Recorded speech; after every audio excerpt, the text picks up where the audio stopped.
Bonjour, bienvenue dans cette nouvelle émission Le Kiosque. J'espère que vous avez passé une excellente semaine, que vous êtes tranquillement installés pour écouter des experts avec nous.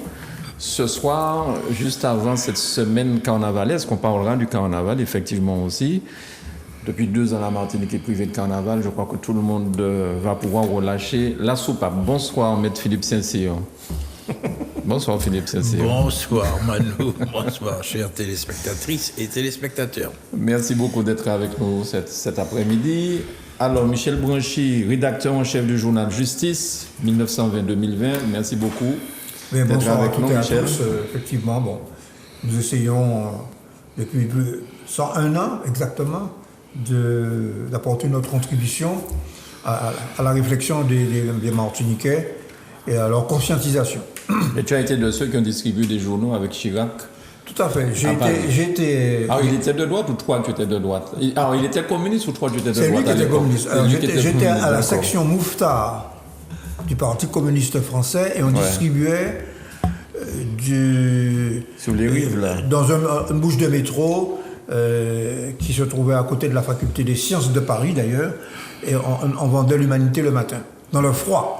L'Humanité quotidien, pas l'Humanité dimanche. Très bien.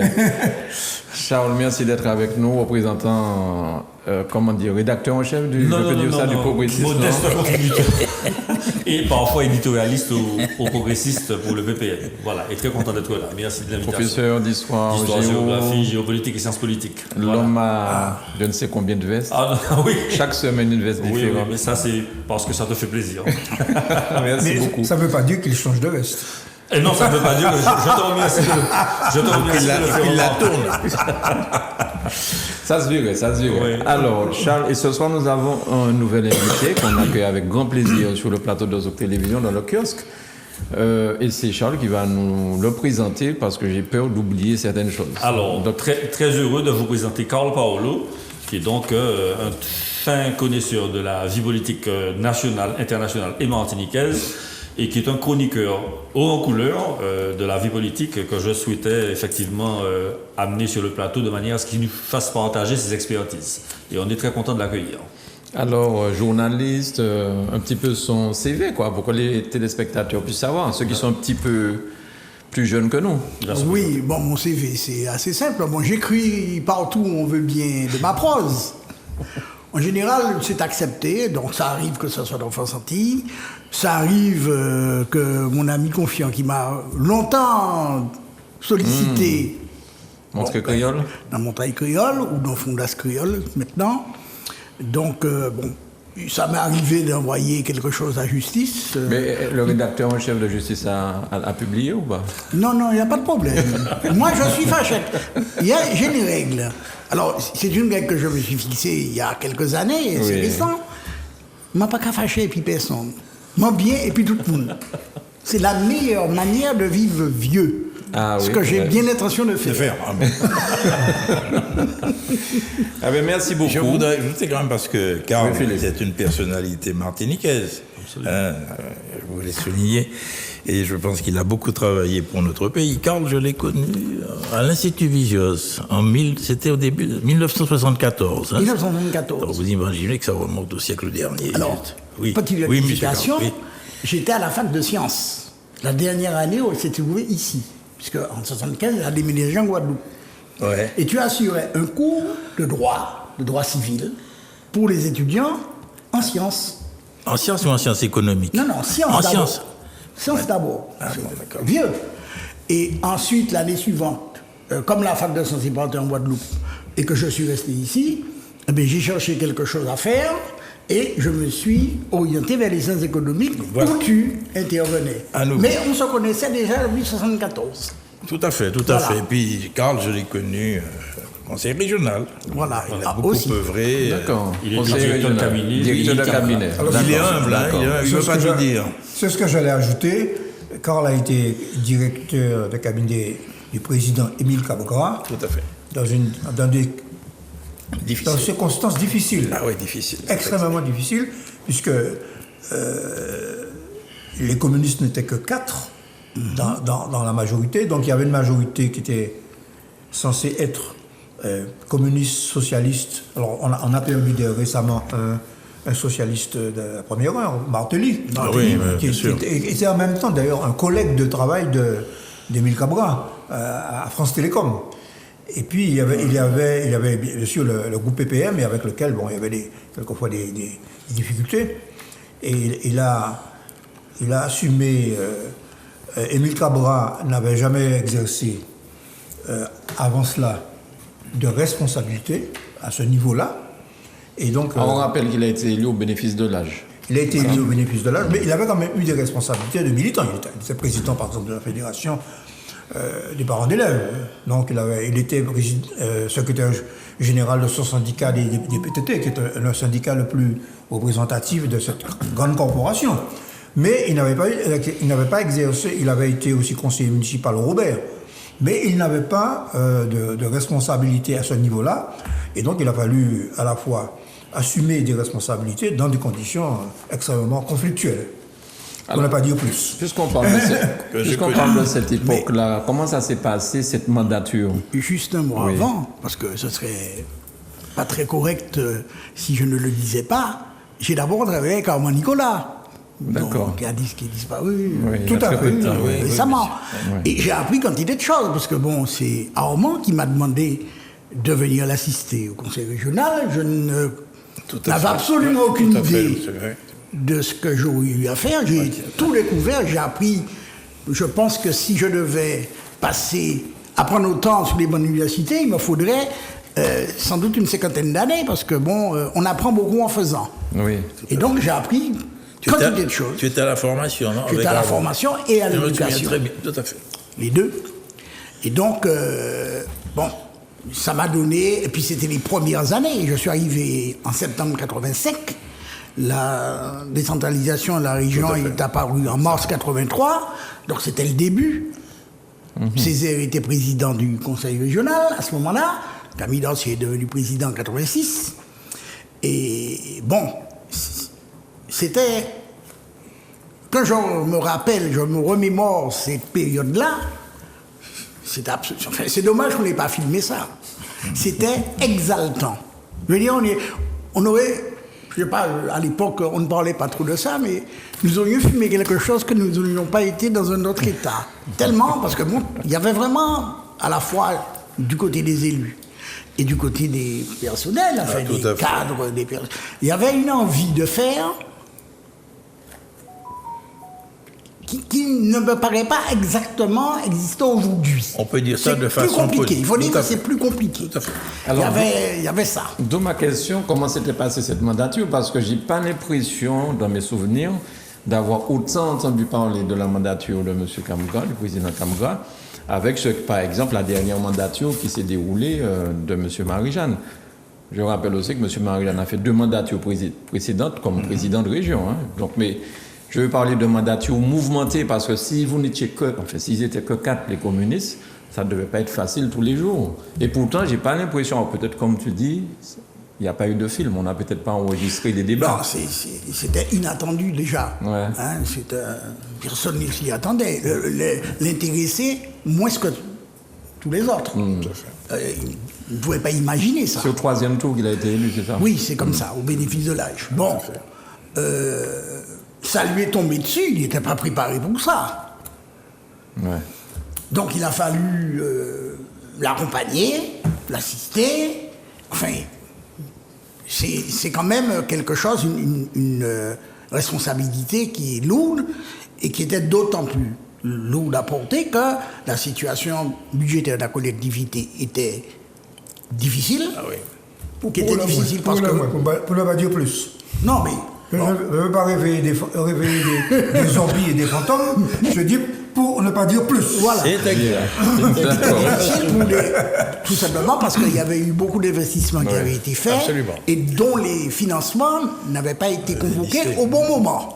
Donc c'est toujours compliqué. C'est un peu comme vous avez une carte bleue, vous allez au restaurant, vous dépensez ce que vous n'avez pas, et puis vous vous demandez au fait, j'ai fait des cartes bleues qui vont sortir le mois prochain, mais comment je paye ça au fait? Alors c'est une situation qui est un peu embarrassante. Imaginez quand vous alliez voir votre banquier, vous lui dire, j'ai un problème, il vous dit quand même, vous auriez pu compter comme on dit en créole, qu'a-t-il fait avant la paye? Avant la paye. Et on avait construit quelques lycées à l'époque. Voilà, N'est-ce pas? 3. Oui, 3 lycées. D'accord. Oui, le problème, c'est qu'avec la carotte bleue, ça arrive, je vois ça souvent, quelqu'un met la carotte bleue dans le gab, et puis, il a mangé ma carotte bleue. Mais bon, il a appris beaucoup quand même. Oui. CMI, d'ailleurs, j'étais très surpris, non, C'est pas bon. c'était quand même remarquable. Quelqu'un comme Émilie Capgras, qui était retraité, tout récemment retraité. Oui, tout à fait. Eh bien, il s'est mis à la tâche. Hein. C'était difficile. D'accord. Je ne sais pas. Enfin, moi, je ne veux pas mettre à sa place. Hein. Bien. Alors, avant qu'on parle des sujets de cette semaine, Charles, je crois que tu as été interpellé, tu voulais dire quelque chose concernant le cursus de la semaine dernière, je crois. Oui, tout à fait. Ça concernait, écoute, notre analyse de Michel et de moi-même. Et c'est un téléspectateur qui nous interpellait sur le fait que nous défendions Poutine. Poutine, oui. Et donc, bon, c'est aussi dans les débats, hein, c'est au sujet d'aujourd'hui. Non, je voulais simplement dire, puisqu'on va en reparler tout à l'heure, je voulais simplement dire que je ne défendais pas Poutine, mais on contextualisait la situation aujourd'hui de l'Ukraine et de la Russie, parce que la contextualisation mérite souvent d'éclaircir la situation dans la mesure où il faut faire des parallèles. Et les parallèles sont parfois historiques, ils sont parfois politiques, ils sont parfois aussi sociaux. Et c'est dans ce sens que je voulais intervenir. On n'excuse pas Poutine. Poutine se met hors jeu, hors la loi. Cependant, quand on fait quelques parallèles qu'on va développer tout à l'heure, on peut dire qu'il n'y a pas que Poutine qui a agi comme ça. C'est ce que je voulais dire. Mais comme je ne veux pas déflorer le sujet dans la mesure où on va l'aborder tout à l'heure. Mais on peut commencer par ça. Hein. D'accord. Mais oui, on est déjà dessus, hein, en fait. D'accord. Oui. D'accord. Donc, le téléspectateur, en fait, il disait que Michel et moi, nous défendions Vladimir Poutine. Il faut se rendre compte que la lecture occidentale de la situation, je dis occidentale, c'est-à-dire de l'Europe occidentale, hein, de la situation, peut laisser de mauvaises interprétations. Je ne dis pas, encore une fois, que Poutine a bien fait ce qu'il a fait. Je dis simplement que la force est un élément de la politique de la Russie qui a toujours existé. Les Russes ont un territoire qui est immense, qui est rugueux, qui est froid, et dont la nature est giboyeuse, mais aussi vraiment très, très, très dure. Et l'instinct de survie a toujours primé dans cette nature russe-là. Et les Russes sont comme ça. Donc, ils imaginent, bien sûr, les rapports à l'autre avec cette construction, cette cosmogonie, cette construction de l'univers autour de l'âpreté, la difficulté de la vie. Je veux commencer par dire ça pour finalement expliquer les raisons pour lesquelles, sans doute, Poutine emprunte le chemin de la force. Et puis, deux autres éléments d'appréciation. Quand l'OTAN s'est étendue vers l'Est, quand il s'est agi pour Khrouchtchev à l'époque d'installer des rampes de lancement de missiles à Cuba, on peut très simplement rappeler que tout de suite, il y a eu un embargo américain autour de l'île de Cuba, avec exigence sous menace de représailles massives. Nucléaire. C'est une métaphore. Représailles massives, c'est-à-dire, comme dit Michel, bombe atomique. D'utilisation de la bombe atomique contre l'URSS par Kennedy. Et donc, on voit très bien, quand on contextualise, qu'aujourd'hui, la réalité empruntée par Poutine a déjà été empruntée par d'autres. Alors, bien évidemment, encore une fois, sans excuser ce qu'il a fait. Bien sûr. Michel, ta lecture de cette histoire-là de la semaine dernière, donc tu disais que tu étais pour Poutine? Non, je n'ai pas souvenir. Ça a pu sembler que je sois pour Poutine, dans la mesure où j'ai rappelé que la principale, à l'époque, à ce moment-là, mais à mon avis ça demeure, le principal pierre d'achoppement entre les Occidentaux et la Russie, c'est le sentiment qu'à la Russie, que les Occidentaux essaient d'étendre le champ de l'OTAN jusqu'à ses frontières.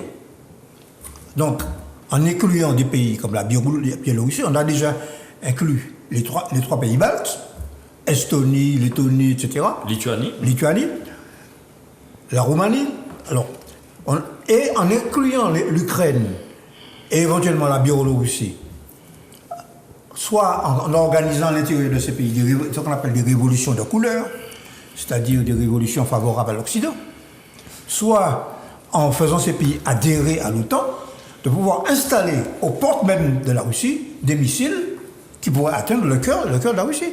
Donc c'est ça. Et je me permets, alors là, entre-temps, j'ai un document, j'ai trouvé un document intéressant, je ne vais pas le lire en entier, mais enfin, c'est un Américain c'est un chercheur états-unien, qui s'appelle Joshua Shifrinson, professeur à l'université de Boston, et qui a retrouvé un document longtemps classé défense, en gros, je résume, qui montre que en 1991, au moment de la chute de l'URSS, il a été formellement promis aux Russes que l'OTAN ne s'étendrait pas aux portes de l'URSS, de l'ex-URSS. Bon, donc je tiens ce document à leur disposition. Nous allons le publier en justice d'ailleurs, parce qu'il me paraît important, d'autant qu'il émane d'un Américain. Bien. Philippe, ta lecture, alors, enfin bon, tu n'étais pas... Ta lecture... Non, mais oui, je comprends totalement ce qui vient d'être dit. Pour faire vite, hein, je pense qu'il y a plusieurs remarques à faire qui m'ont assez interrogé. J'entends Poutine parler qu'il faut absolument dénazifier. Il faut lutter contre les nazis. Or, la lecture de ce concept n'est pas le même qu'on se trouve en Occident ou qu'on se trouve, n'est-ce pas, en Russie. Okay. Bien sûr. Et lorsqu'il dit ça, c'est le patriote qui parle et il condamne l'invasion qui vient de l'Ouest, de l'Occident, parce que ça fait référence effectivement aux Allemands qui avaient envahi la Russie à cette époque dans des conditions particulièrement atroces. Et effectivement, comme dit Michel et Charles, il est évident que la Russie a toujours eu un glacis de protection, faire en sorte effectivement que l'Occident ne s'approche pas trop. C'est vieux. Et Michel a dit quelque chose de très juste, c'est vrai, il y avait un engagement, n'est-ce pas, de ce que l'OTAN ne s'étende pas jusqu'aux frontières de la Russie. C'était absolument écrit. Deuxième... on comprend la logique c'est pas parce qu'on explique la logique de Poutine qu'on lui donne raison. Alors, il faut quand même, avec les réseaux sociaux, il faut savoir s'exprimer. On comprend parfaitement la logique, pourquoi Poutine se trouve dans cette situation. Je pense que les Occidentaux ont commis quelques fautes. Ils n'ont pas tenu compte de cet accord. Et à partir de là, un sentiment de crainte, de méfiance est né. Mais moi, je suis pessimiste parce que j'ai un premier élément qui me rend pessimiste dans ce dossier, c'est quand même Poutine a choisi le mois de février. Or, c'est pas par hasard, le mois de février. Février, c'est la fin du mandat du président français, de l'ancien président pro-russe, n'est-ce pas? Oui. Ok. Et ce choix-là me semble effectivement correspondre à quelque chose. Et dernière chose, les débats vont se poursuivre. La Chine et la Russie ont des armes nucléaires très sophistiquées, que ne possèdent pas les États-Unis. Il s'agit, n'est-ce pas, de ces missiles hyper... ils sont à Mach 27, et furtifs. Et Poutine, d'ailleurs, je l'ai entendu cet après-midi, il menace, n'est-ce pas, d'armes nucléaires contre quiconque. Et je finis, et je pense à un autre phénomène. La Chine, ça peut l'intéresser de voir ce qui se passe. Et comment Poutine fait pour reconquérir des territoires. Et oui, à Taïwan. Et la Chine observe ce qui se passe. Okay. Voilà, j'en ai terminé. Voilà les quelques remarques que je voulais faire pour le moment. Alors, Karl, oui. Bon, franchement, oui. Je pensais qu'il regardait ses troupes chez lui. Je ne suis pas d'accord avec le fait que la Russie intervienne en Ukraine. Quel que soit, j'entends tout ce qu'on a dit là. Je pourrais même ajouter l'hommage que l'actuel président ukrainien a rendu un criminel de guerre qui s'appelle Stepan Bandera, qui pendant la Seconde Guerre mondiale a commis des crimes vis-à-vis des Juifs, des Tziganes. C'est un type qui vient de Galicie. La Galicie, c'est la partie occidentale de l'Ukraine.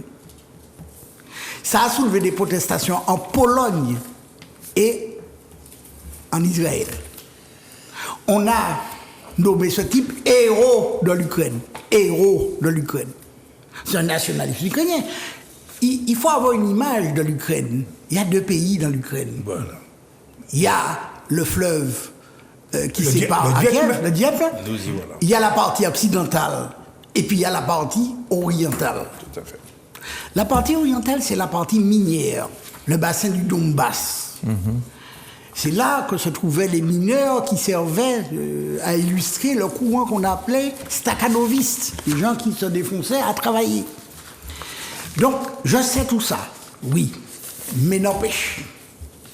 Parce que précisément la Russie et l'Ukraine ont une histoire commune, une langue qui est quasiment la même. Le berceau de la Russie, c'est la Russie de Kiev.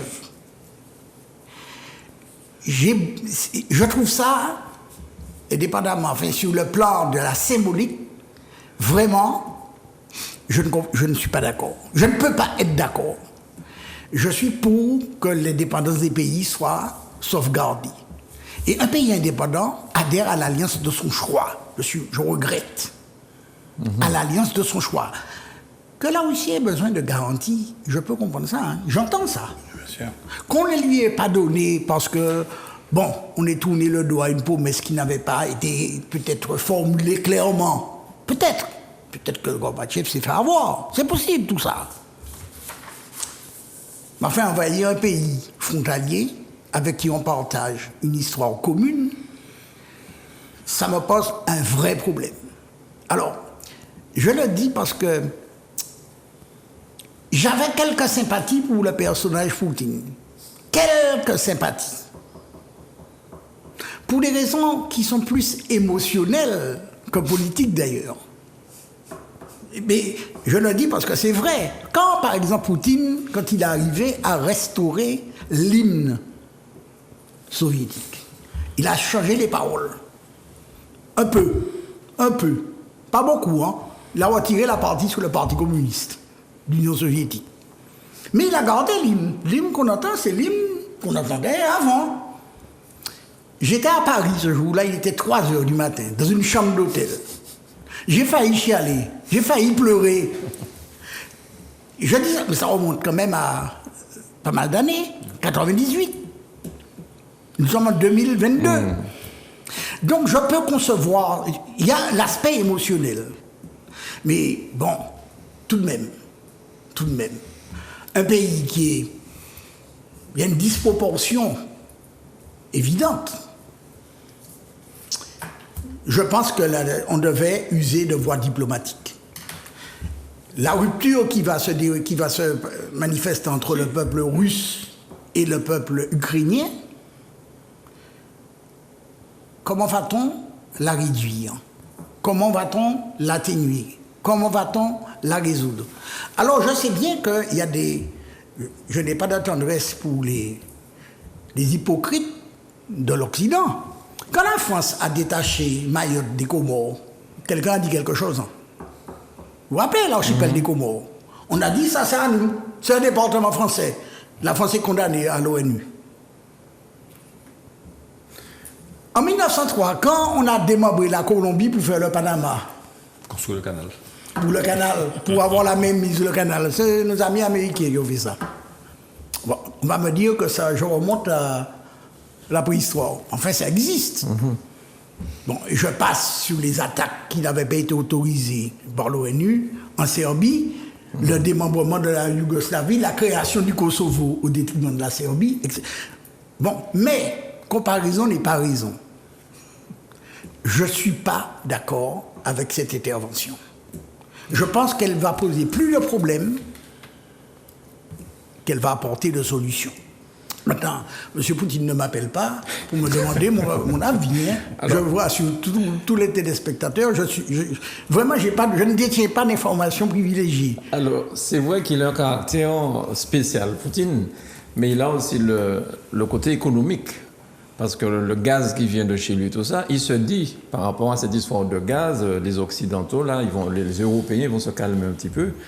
Et peut-être que c'est pour ça qu'il a l'impression qu'il les tient quelque part et qu'il va les pousser. Il n'y aura peut-être pas de guerre avec des armes, tout ça, mais il y aura peut-être une guerre économique. Il y a déjà. Il y a déjà. Il n'est pas dit que Poutine va arrêter de livrer son gaz. Hein. Parce qu'il n'est pas dit que les Européens... Il a dit effectivement cet après-midi qu'il ne souhaite pas avoir de problème. Il n'est pas dit que les Européens vont arrêter d'acheter le gaz de Poutine. Parce que, bon, pour Poutine, c'est vital, dans la mesure où ce sont des devises. Et puis les Européens, 40% du gaz consommé en Europe provient de la Russie. Comment faire? Alors, la France a des stations, des usines de liquéfaction, de gazéification, etc. pour importer le gaz d'Algérie d'ailleurs. Mais l'Allemagne n'en a pas un. Si la Russie ne livrait pas de gaz à l'Allemagne, elle ne peut pas consommer le gaz. Et puis, dernière chose, Michel, je te donne la parole, concernant... en fait, en France, on s'émeut parce qu'on a une opinion publique. Alors, on va dire que la démocratie a du bon. Mais en Russie, l'opinion publique, elle est comme taiseuse. Elle est taiseuse. Je ne dis pas qu'il n'y en a pas une, mais elle est taiseuse dans la mesure où tous les outils de communication, d'information, etc. sont gouvernementaux et qu'il ne viendra pas à un Russe moyen d'aller parler à la télévision pour donner tort même dans la rue. Il y a déjà des arrestations aujourd'hui. Pour donner tort à Vladimir Poutine. Et puis je répète, et je disais ça la dernière fois, les Occidentaux ont toujours méprisé Vladimir Poutine parce que c'est un type qui s'est fait à la force de son poignet, parce que c'était un ancien du KGB. Il a une plaie béante. Il a dû faire, je ne savais pas ça, j'ai appris ça dernièrement, cette semaine, il a dû faire le taxi clandestin quand l'URSS a disparu pour gagner sa vie. Tellement il s'est retrouvé devant le fait accompli avec la déliquescence de l'URSS. Avec Eltsine. Et Eltsine, c'était un drôle de pistolet aussi. Et donc Poutine, il a gardé en mémoire toutes ces plaies qui sont béantes et il veut restaurer la grandeur russe. Bien évidemment maladroitement, je rejoins Karl. C'est pas une voie par laquelle il faut aller, dans la mesure où il transgresse trop d'accords et de principes de relations internationales. Mais la psychologie de Poutine va avec ça. Et comme il n'est pas contesté, bon, Navalny aujourd'hui, on sait où il est en prison, on a essayé de le tuer avec du polonium, je ne sais pas quelle autre joyeuseté des services secrets. Mais bon, et donc aujourd'hui, il s'est retourné vers la Chine qui a déclaré regretter, mais qui n'a pas condamné. Voilà la réalité. D'accord. Michel? Non, ce que je voudrais dire, c'est que, effectivement, l'Occident, c'est la même chose à l'égard des peuples colonisés. Lui, l'Occident, il a une histoire, il a une profondeur historique, sur laquelle il s'appuie pour justifier ses interventions. Par exemple en Irak, en diabolisant Saddam Hussein. En Libye. En Libye, en diabolisant au préalable. C'est le même processus. Kadhafi. Et là aussi en diabolisant Poutine. Et je pourrais énumérer. On envoie une vedette dans le golfe du Tonkin. Les Vietnamiens le coulent. Ça sert de prétexte pour bombarder, pour déverser 3 fois ou 4 fois plus de bombes sur le Vietnam que pendant la Seconde Guerre mondiale. Le croiseur Suffren. Les défenseurs des droits de l'homme occidentaux l'affirment. OK ? Alors, ce que je voudrais dire, c'est que cette profondeur historique, effectivement, fait qu'on a qualifié Poutine de paranoïa. Bon. Mais la réalité... Entre autres, parce qu'il y a de ces qualificatifs qui sont sortis ces derniers. Oui, effectivement, entre autres. Bien. Alors, la réalité, c'est quoi ? C'est que, dans cette affaire, Poutine a proposé 2 traités à Washington pour pouvoir régler ce problème des garanties dont tu parlais. En fait, il demandait à ce que l'OTAN ne reçoive, enfin que l'OTAN reconnaisse qu'elle ne devrait pas s'étendre. Voilà, en Ukraine. En Ukraine, ou bien de finlandiser, c'est-à-dire de donner un statut de pays neutre à l'Ukraine. Bon. Alors. Et il n'a pas obtenu gain de cause. Il n'a pas obtenu gain de cause. Et dans cette affaire, tu parlais d'opinion publique. Ce qui me frappe, moi, dans l'ex... Il y a un sondage qui est paru récemment, qui a été fait par des Occidentaux d'ailleurs. 65% des Russes, assez paradoxalement que ça puisse paraître, regrettent la période de l'URSS. Eh oui. Donc, Poutine apparaît pour une partie importante de l'opinion publique, peut-être les gens les plus âgés, pas nécessairement les plus jeunes. Il apparaît comme celui qui a, après la chute de l'URSS, l'humiliation. Comme celui qui est capable de reconstruire... Qui a redonné de la fierté au peuple russe. D'accord. Alors, ceci dit, moi je pense qu'il faut regretter cette intervention.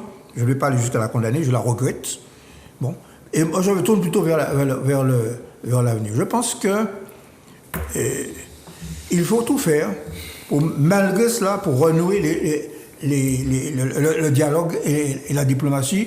Et en particulier, il y a une proposition que je reprends à mon compte d'ailleurs, qui émane de mes camarades du Parti communiste français, c'est de dire que, de proposer une conférence européenne de coopération et de sécurité collective incluant la Russie pour parvenir à un règlement politique du conflit sur la base du contenu des accords de Minsk et des principes de sécurité collective. Bon, autrement dit... Mais les accords de Minsk, Poutine n'en veut pas, hein, j'ai pu comprendre. Il n'a pas dit qu'il n'en veut pas, c'est pas vrai, c'est une interprétation fausse. L'interprétation qu'il dit qu'ils n'ont pas été respectés par la partie ukrainienne. Voilà. Les accords de Minsk comportaient de donner aux deux régions russophones dont on a parlé un statut spécial d'autonomie. Et que ça nécessitait un changement dans la constitution ukrainienne. Bon, c'est comme si nous demandons l'autonomie, avec la capacité de prendre nos propres lois, et qu'on nous renvoie le principe que la République française, dans son préambule, est une et indivisible. Pour nous dire, et c'est ça qu'on nous fait d'ailleurs depuis 30 ans, pour ne pas nous accorder à nous l'autonomie. Hein. Bon, je rappelle ça. Philippe, tu voulais intervenir sur... Oui, tu prenais des notes. Oui, c'est très intéressant ce qui se passe. Oui, quand l'OTAN est passé... Sur le plateau ou là-bas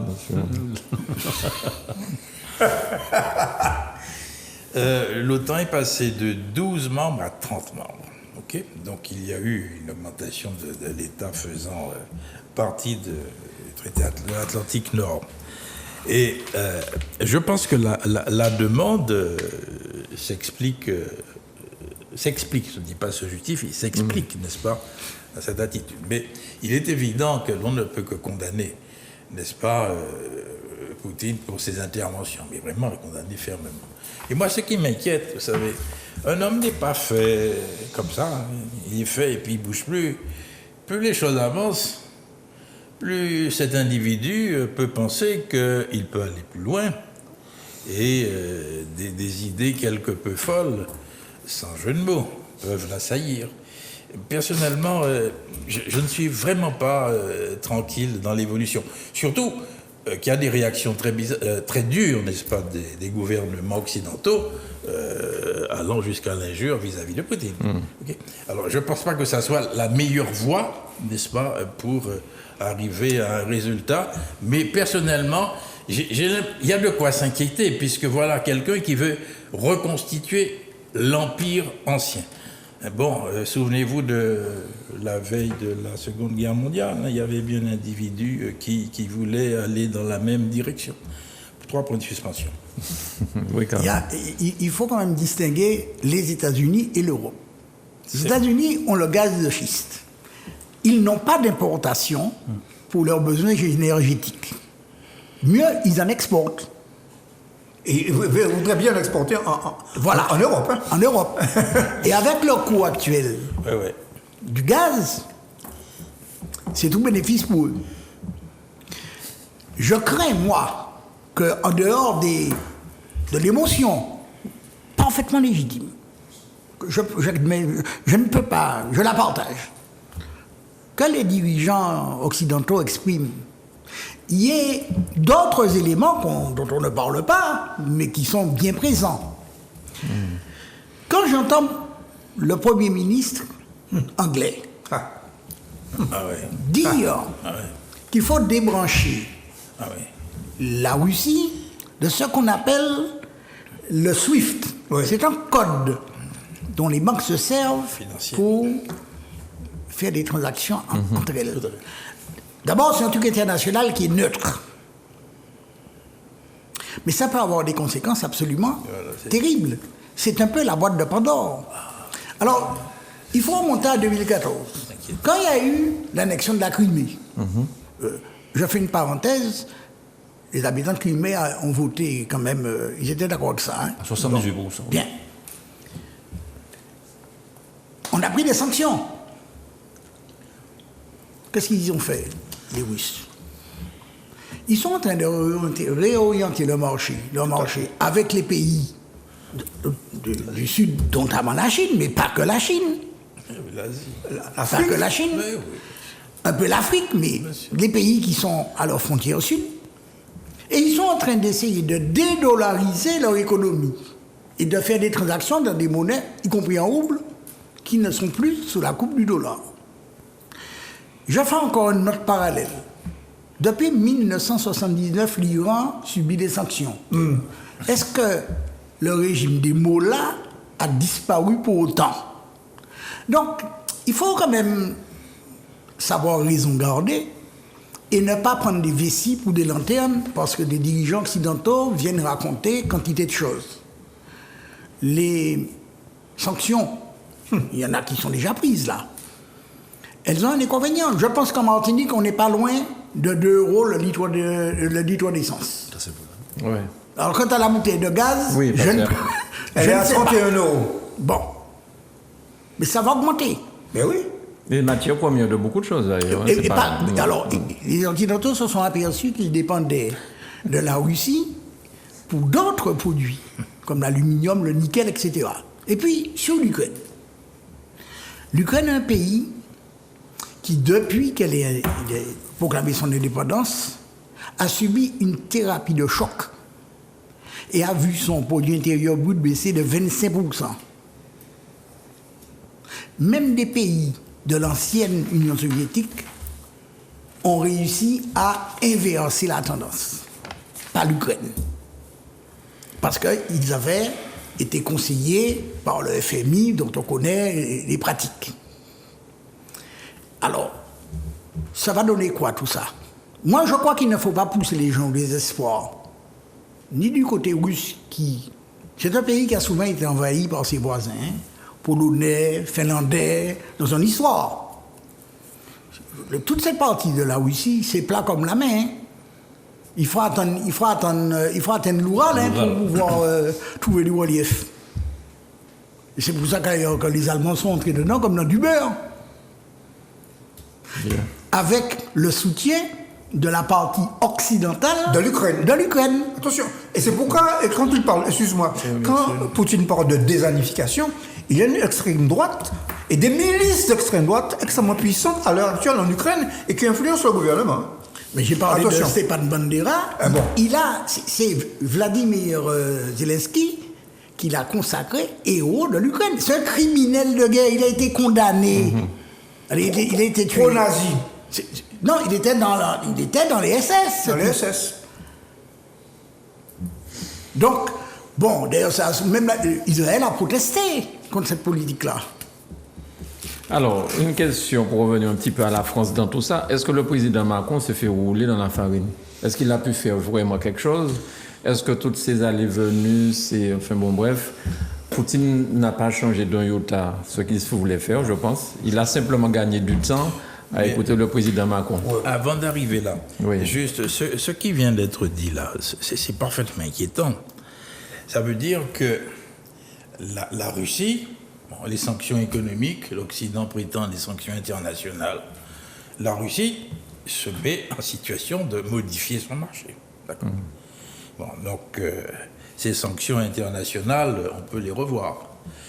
Mais aussi, tu l'as dit, toi, il y a les effets boomerang de ces mesures, n'est-ce pas, qui vont rejaillir sur l'Occident et dans des conditions assez importantes.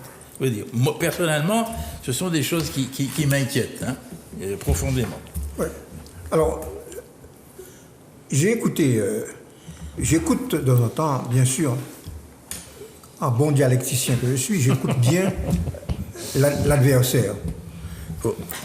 L'adversaire de l'idéologie occidentale, impérialiste. Pour faire une antithèse. Pour parler clairement. Parce que nous sommes quand même en face d'une prétention impérialiste de l'Occident, notamment des États-Unis, qui sentent que leur maîtrise du monde échappe avec la montée de la Chine et ce qu'on appelle les pays émergents. Il n'y a plus que 60% de l'économie mondiale qui soit payée en dollars aujourd'hui. 60%. Bon. Donc il y a cet aspect des choses. Hein. Bon. Et ça, c'est une constante, que ce soit on m'appelle l'autre fou, là, Trump, ou Biden. Mais il a pris la parole pour dire qu'il soutient, il me semble qu'il a dit ça, qu'il soutient Poutine. Il y a une filiation. C'est que Poutine, c'est un ultranationaliste. C'est pas un communiste.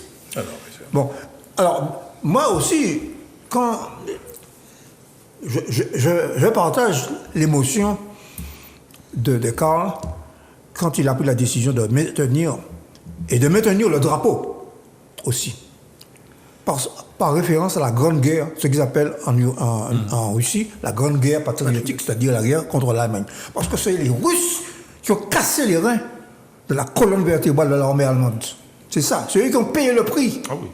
Contrairement à ce qu'on nous fait croire que c'est le débarquement en Normandie. 20 millions de morts. 20 millions. Chez les Russes? Ah oui.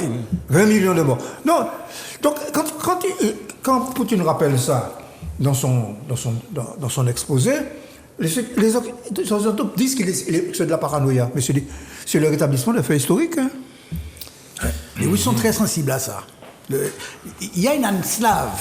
Oui. Et il n'y a qu'à regarder le docteur Jivago ou ces films-là. Il y a ou lire Léon Tolstoï ou ces choses-là. Il y a une âme slave. C'est pas exactement la même chose que des Français ou des Allemands. Et ils sont très, très... ici, en Martinique, on voit un ancien combattant. Ça fait presque... c'est un personnage folklorique, pour pas dire un personnage... Enfin, bon. En Russie, c'est pas comme ça, non? Ils ont un respect des anciens combattants de la Seconde Guerre mondiale qui va très loin et qu'on n'imagine pas ici. Ouais. Donc, moi, je ne sais pas où ça va nous mener. Je ne sais pas. Enfin, Philippe semble très inquiet. Est-ce que ça peut conduire à une troisième guerre mondiale? Non, je ne crois pas. Pas jusque-là? Non, je ne pense pas que les pays capitalistes... alors, il y a dans certains milieux économiques, nous sommes quand même dans un changement de mode de production avec la crise Covid. Tout à fait. La crise Covid, tout à fait. La crise Covid, c'est un élément qui ajoute à la crise capitaliste de 2009, crise financière. En ce sens que ça a révélé des fractures essentielles dans les pays occidentaux, notamment au plan de la santé. C'est-à-dire qu'on avait négligé la santé et l'éducation, ce qui a fait que la crise Covid a montré la vulnérabilité de ces pays-là. Bien. Et deuxième chose, ça a accentué des inégalités sociales qui étaient déjà en train de se creuser. Donc, on a fait marcher la planche à billets, mais on a gavé les banques et les milieux financiers de dollars et d'euros. Mais, à l'heure actuelle, on a une bulle financière considérable et la chute des bourses qui qui a accompagné l'intervention russe, c'est pas seulement... On parle de la chute des bourses en Russie, de la bourse, mais c'est pas seulement en Russie, c'est partout, c'est aux États-Unis. Oui, mais la Troisième Guerre mondiale, oui ou non?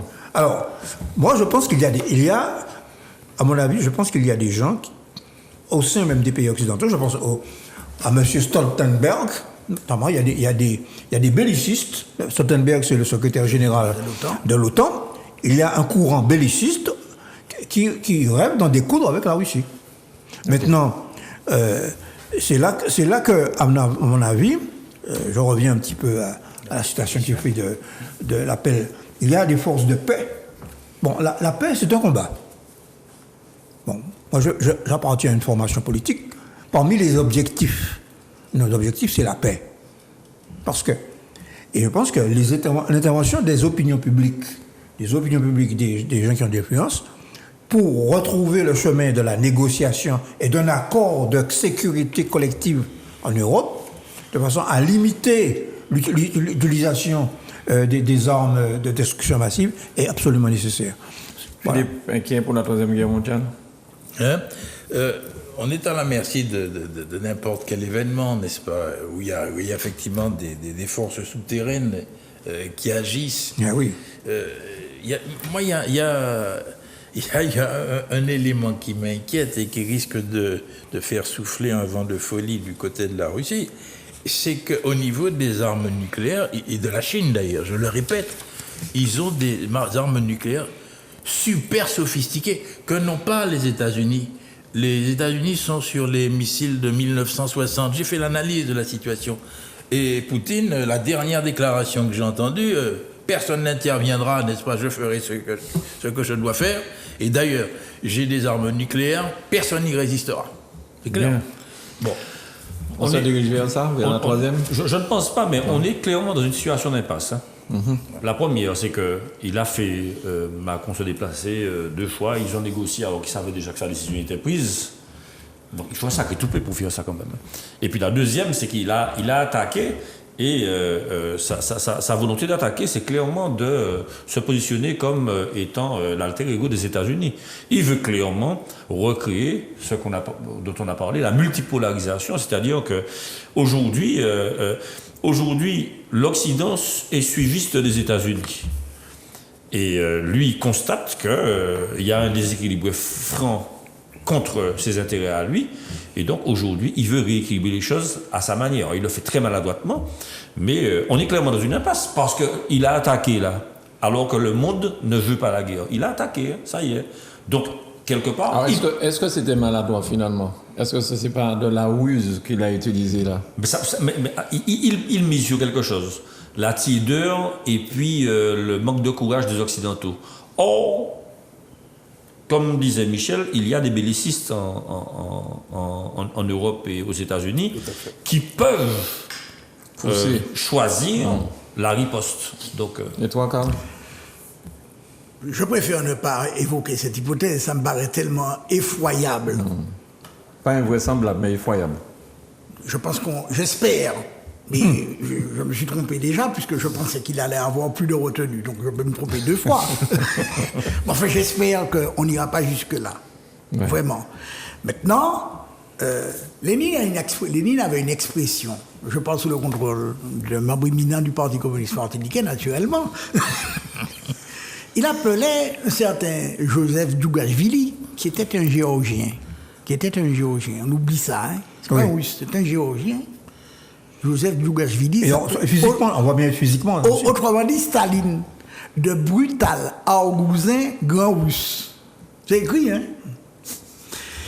Eh bien, c'est encore un peu ça. Moi, vraiment, cette intervention me pose un vrai problème. Même si je peux entendre toutes les revendications de la Russie quant à la protection de son territoire. Et même si je n'ai aucune illusion, mais vraiment pas la moindre, sur la volonté des États-Unis et de leurs alliés. D'accord. Mais il y a quand même un principe de réalité. Je crois pas que... Je pense qu'il y a sans doute des bellicistes, je vais faire le pari, qui sont moins nombreux et qui n'ont pas le bouton à leur portée. Bien.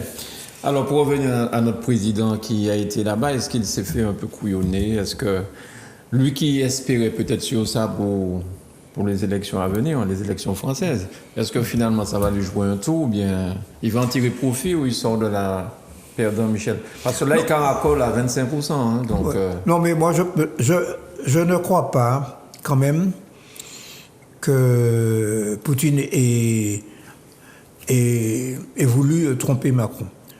Je pense que Poutine est un joueur d'échecs. Et d'ailleurs, ce qui me frappe m'a toujours frappé dans sa manière, c'est de manière extrêmement, de manière très claire, d'être précis dans ses objectifs, etc. Et c'est pas un type qui réagit sous le coup d'un coup de colère. Non, il a dû certainement élargir. Vous avez quelque chose en commun, Michel? Non? Ce que j'ai en commun, oui, c'est que j'ai l'admiration du grand peuple russe.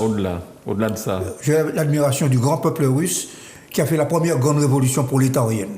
D'accord. Voilà. Mais au-delà de ça, Michel? Voilà. Et lui, il respecte ça quand même, même s'il n'est pas communiste. Mais vous avez quelque chose de plus.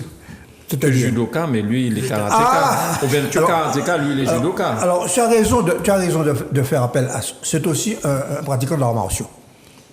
C'est-à-dire que le pratiquant d'arts martiaux sait qu'il ne faut pas affronter une force plus grande avec une force plus faible. Bon. Par conséquent, qu'il faut profiter des équilibres. Bon. Ça s'appelle le Sen no Sen. Bon. Bien. Bon, alors, évidemment, Biden en combattant Kung Fu, c'est pas très crédible. Hein? Bon, bon, il fait judo et karaté. Bon, il fait les deux. Hein. Alors, ce que je voulais dire, c'est que il n'est pas exclu que, c'est une hypothèse, hein, il n'est pas exclu que Poutine s'est dit, il y a plusieurs options. Si je discute avec Macron, et c'est-à-dire avec les Européens, je vais arriver à les diviser, et ils vont faire pression sur les États-Unis parce qu'il a montré à Macron les 2 projets de traité qu'il avait transmis aux États-Unis. Ils vont faire pression sur les États-Unis pour me donner les garanties que je demande concernant la sécurité de la Russie. Bon. Et je pense que la décision d'intervention a été prise quand il a eu la conviction qu'il y avait un refus catégorique de dire qu'on arrête le processus d'encerclement stratégique de la Russie. Bien. Philippe, il a été roulé dans la farine, le président? Non, moi je pense qu'il a fait ce qu'il a pu. Et je pense que Michel a très bien présenté le dossier, hein, tel qu'il est. Maintenant, est-ce qu'il va en tirer parti? Moi je pense que on ne peut pas reprocher à Macron, n'est-ce pas, d'avoir eu cette initiative, vu les fonctions qu'il remplit. Bon. Président je pense que c'est difficile. Et je crois qu'il va en tirer profit. Il en aurait tiré un plus grand profit s'il avait réussi. Mais là, je pense qu'il va savoir en tirer profit avec, n'est-ce pas, les excellents communicants qu'il a autour de lui. Parce qu'ils avaient déjà acté, on va en parler tout à l'heure, mais ils avaient déjà acté un meeting à Marseille samedi. Hein. Ah oui, mais Charles. Non, je pense qu'il a rempli son rôle avec efficacité, enfin avec en tout cas application. Il paraît que ceux qui se sont retrouvés face à Poutine disent que c'est comme si on parlait avec un crocodile. Hein. Il avait l'œil vitreux et le regard vide. Ou un ours. Ou un ours. Et il est resté près de 6 heures à discuter avec Poutine. Bon, je trouve qu'il a quand même du ressort, hein, M. Macron. Je trouve. Hein. Ouais. Difficile de faire mieux, en tout cas. Moi, je regarde 6 heures. Et toi, Karl? C'était l'accueil, en fait. Ce que j'ai vu à la télé, c'est un accueil glacial, arctique, polaire. Vraiment, cette table. Ah ouais. Table blanche. Bon. Alors, c'était le président français ou le président de l'Union européenne? Oui.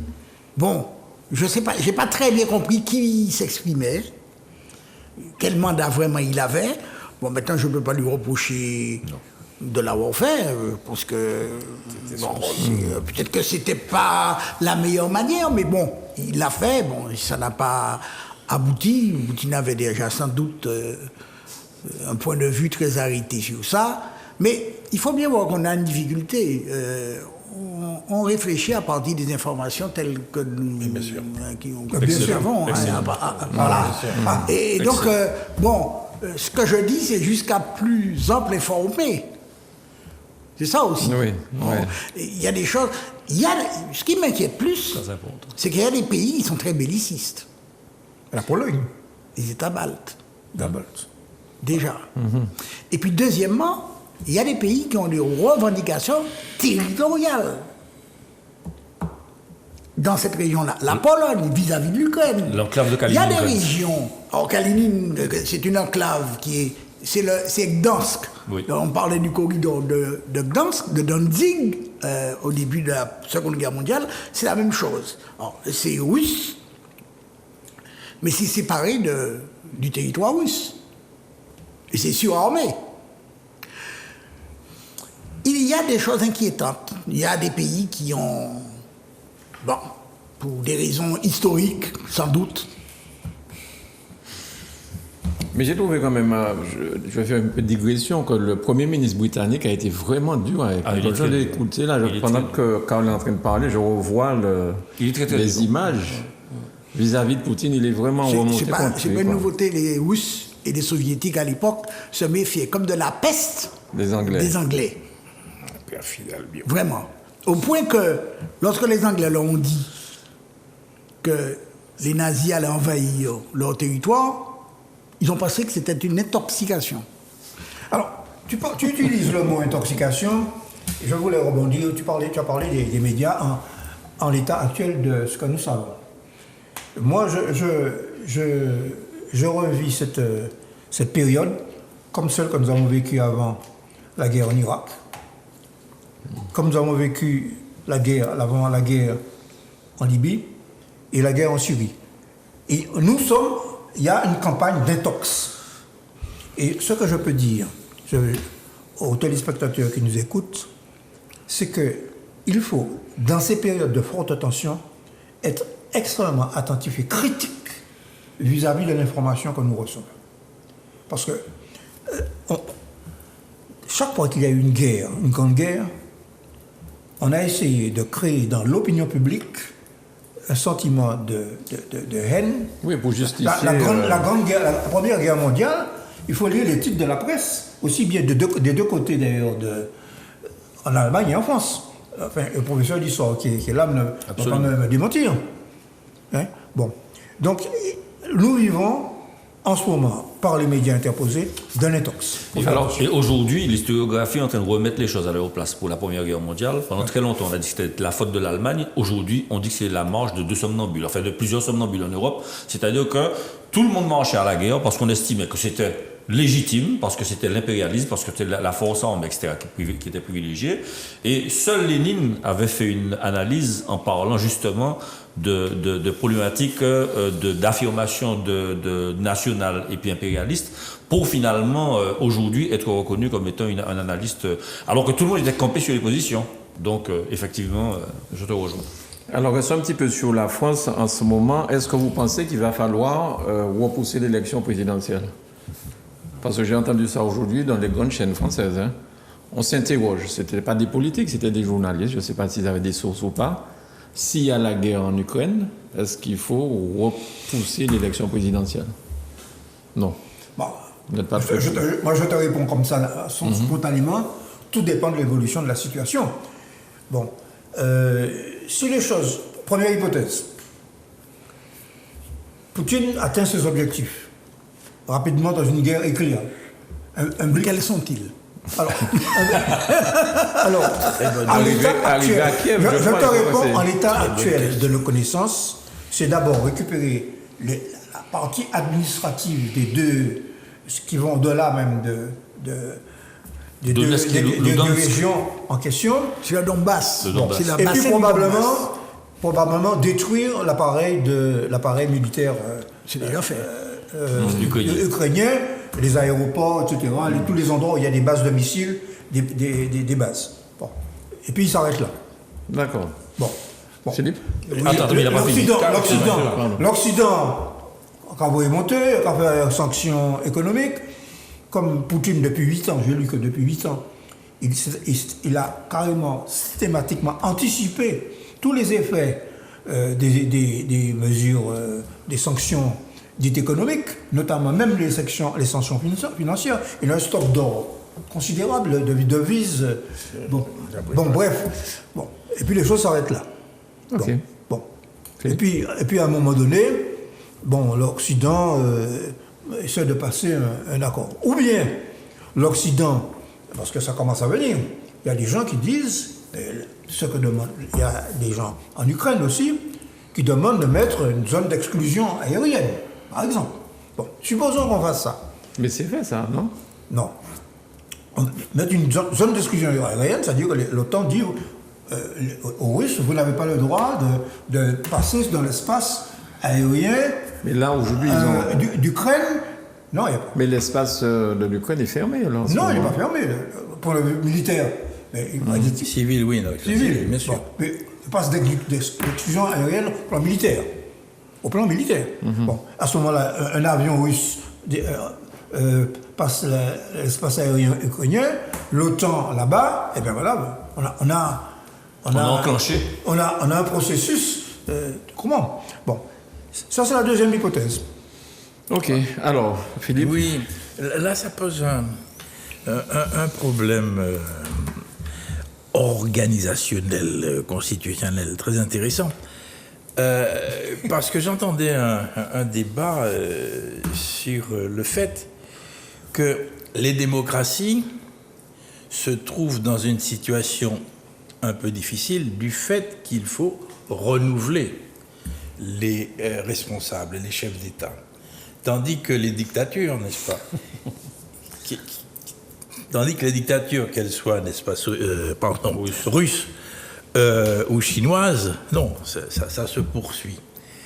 Et ce qui arrive à se poser la question, est-ce que si on se trouve dans des conditions extrêmement difficiles, est-ce que l'on peut procéder dans des moments, des moments de guerre, disons, pour aller vite, est-ce qu'on peut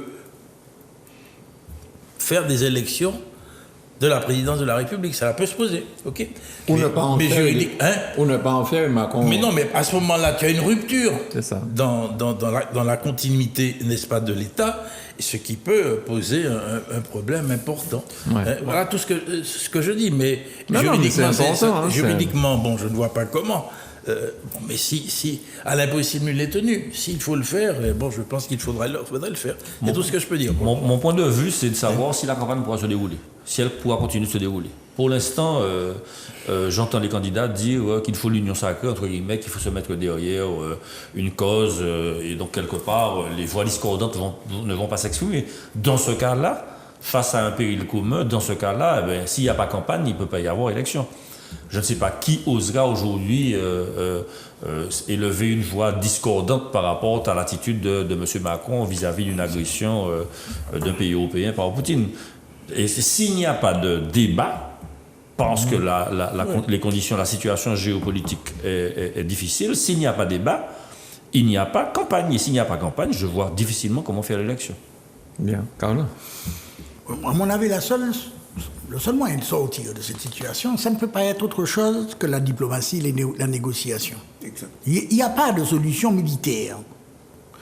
Quant aux sanctions, l'idée c'est quoi? Des sanctions c'est quoi? On va un peu, je reprends la formule du président de la République française, qui voulait emmerder les non-vaccinés. On va emmerder les Russes, à commencer par le peuple russe. Sauf que, en emmerdant le peuple russe, quelquefois on s'emmerde soi-même. Et deuxièmement, depuis 2014, on emmerde le peuple russe. Depuis 40 ans, on emmerde le peuple iranien sans que cela n'ait eu comme conséquence un soulèvement du peuple en question contre ses dirigeants. Ça peut même avoir l'effet inverse. Donc, il faut bien réfléchir à ne pas suivre des va-t-en-guerre. Je ne dis pas qu'il ne faut rien faire, mais il faut réfléchir à ce que l'on fait.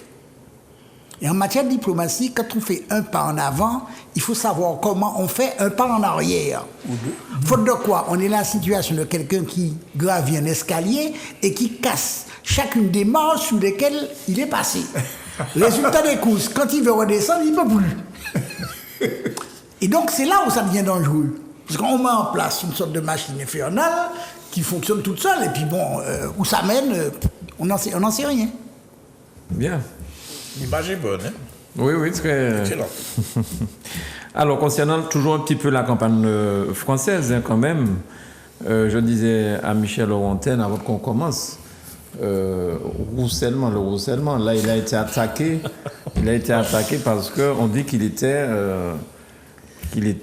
salarié, le terme. Il a occupé un emploi fictif. Il a occupé un emploi fictif. Attaché parlementaire. Ouais. Bon, alors, Et ce que je disais, c'est que Roussel, Fillon, Pécresse, là maintenant on dit qu'il y a même des chiens qui ont voté dans l'élection dans la primaire. Dès qu'on arrive à un certain degré, j'ai l'impression qu'on ouvre le feu sur les gens, quoi. Bon. Enfin, je ne sais pas ce que vous en pensez. Bon, parce que, je ne suis pas dans les secrets de Fabien Roussel. Ce que je sais, c'est que depuis 8 jours, il a répliqué en expliquant qu'au contrairement à ce qu'il dit, il a effectivement exercé des fonctions d'assistant parlementaire du député Candelier, un député du Nord, Candelier, et puis il a été au cours de ce mandat nommé, élu secrétaire de la Fédération communiste du Nord. Donc il a exercé à la fois des fonctions d'assistant parlementaire et des fonctions de permanent du PCF, en quelque sorte. Hein. Bon. Donc, et aujourd'hui... Mais s'il n'était pas monté dans les sondages, Michel, on n'aurait jamais parlé de cette histoire. Au point à bouche-point. Je constate simplement, ce qu'on constate, ça paraît à peu près il y a une semaine, au moment où, brusquement, toute une série de médias essaient de s'arracher Fabien Roussel.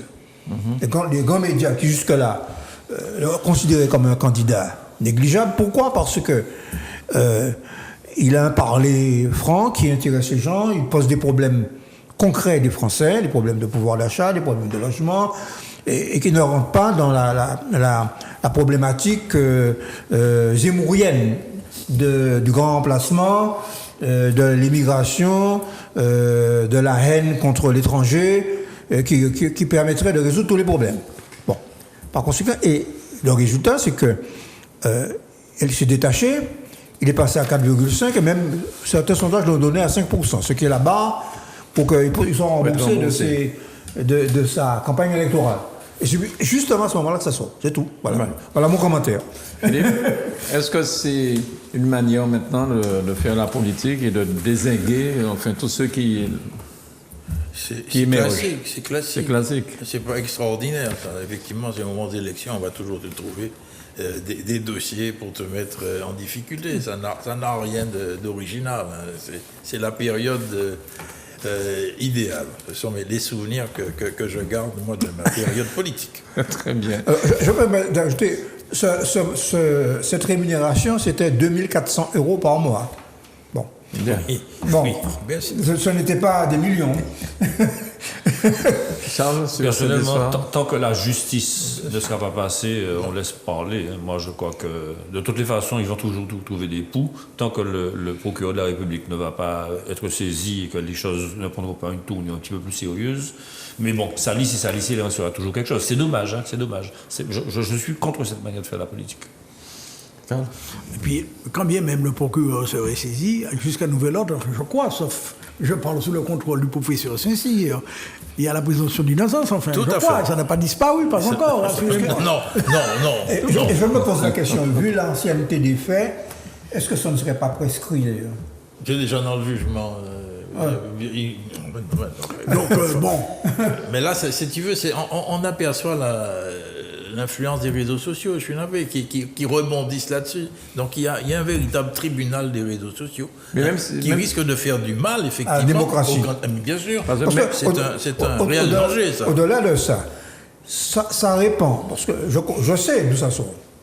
Bon, je ne suis pas d'accord avec ce site, parce que quelquefois, il s'applique à donner à la politique l'image du tous pourri. Et le tous pourri, on sait très bien d'où ça compte. Le tous pourri, ça conduit à l'abstention et au vote d'extrême droite. Voilà. Oui, quand tu avais fini sur ça? Oui, enfin bon, j'ai lu le papier, un papier sur Mediapart, que j'ai adressé d'ailleurs à Michel. J'ai lu ça avec attention. Bon. C'est pas Cahuzac, hein, faut pas charrier. Oui, Cahuzac était plus fort. Hein. Voilà, j'ai pas de commentaire particulier. Bon, s'il y a un délit, de la même manière qu'on avait diligenté une enquête sur François Fillon, ils n'ont qu'à faire la même chose. Mais M. Bayrou est en mise en examen sur ce chef-là, Marine Le Pen aussi. Mais il y a pratiquement tous, hein, je crois que même Mélenchon, on a dit des choses de ce genre. Donc... Bon, ok. 3 candidats à l'élection présidentielle n'ont toujours pas leurs 500 parrainages à quelques jours de l'échéance.